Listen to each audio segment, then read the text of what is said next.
5ই আগস্টে গণঅভ্যুত্থানের পরে বাংলাদেশ জামাত ইসলামীর পক্ষ থেকে আমরা দাবি জানিয়েছি, এই খুনি শেখ হাসিনা, গণহত্যাকারী শেখ হাসিনা এবং তার দোসরদেরকে আন্তর্জাতিক আদালতে জাতিসংঘের তত্ত্বাবধানে বিচারের আওতায় আনতে হবে।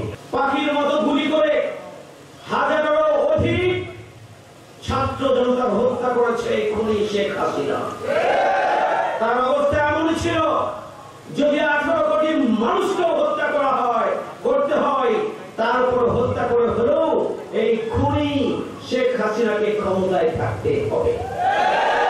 আমরা ধিক্কার জানাই, বাংলাদেশের কোন আইন শৃঙ্খলা বাহিনী পৃথিবীর ইতিহাসে নেই, সেই দেশে আইন শৃঙ্খলা বাহিনীর সদস্যরা সেই দেশের জনগণকে এভাবে হত্যা করতে পারে। যেসব জায়গায় ধরনের হত্যাকাণ্ড সংঘটিত হয়েছে, সেসব জায়গায় দখলদাররা এসে এই সমস্ত হত্যাকাণ্ড সংঘটিত করেছে। শেখ হাসিনা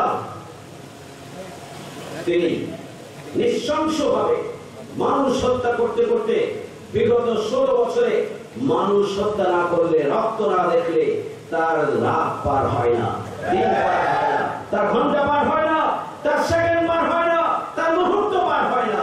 এমন রক্ত খেকো মানুষে পরিণত হয়েছিল শেখ হাসিনা। আমরা বিচার চাই, যারা শাপলা চত্বরে আলেম ওলামাদের উপরে গণহত্যা পরিচালনা করে শতাধিক আলেম ওলামা এবং ছাত্রদেরকে হত্যা করেছিল, তার বিচার চাই। ভাই আমার, আল্লামা দেলোয়ার হোসেন সাঈদী সাহেবের রায় দেওয়ার পরে সেই রায়ে বিক্ষুব্ধ হয়েছিল ছাত্র জনতা। সেখানেও গুলি করে প্রায় সারা দেশে 2 শতাধিক নিরীহ নিরস্ত্র সাধারণ জনগণকে হত্যা করা হয়েছিল।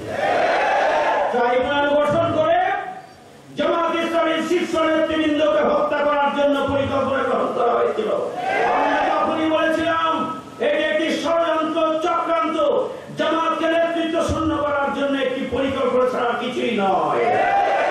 মাওলানা মতিউর রহমান নিজামী সহ আমাদের শীর্ষ 5 জন নেতাকে ফাঁসি দিয়ে হত্যা করা হয়েছে। জামাতের 11 জন নেতৃত্বকে ফাঁসি দিয়ে হত্যা করে জেলের ভিতরে এবং বাইরে মৃত্যুর দিকে ঠেলে দিয়েছে। লক্ষ লক্ষ নেতা কর্মীকে বাড়ি ঘর ছাড়া হয়েছে, তাদেরকে চাকরিচ্যুত করা হয়েছে, তাদের ব্যবসা বাণিজ্য থেকে তাড়িয়ে দেওয়া হয়েছে। আমরা পরিষ্কার ভাবে বলতে চাই, এই 16 বছরে শেখ হাসিনাকে যারা ফ্যাসিস্ট হয়ে ওঠার ক্ষেত্রে সহযোগিতা করেছেন, যারা দেশে রয়েছেন, রাষ্ট্রযন্ত্রের বিভিন্ন অঙ্গ প্রত্যঙ্গ যাদের বিচরণ এখনো রয়েছে, আমরা তাদের বিচার চাই।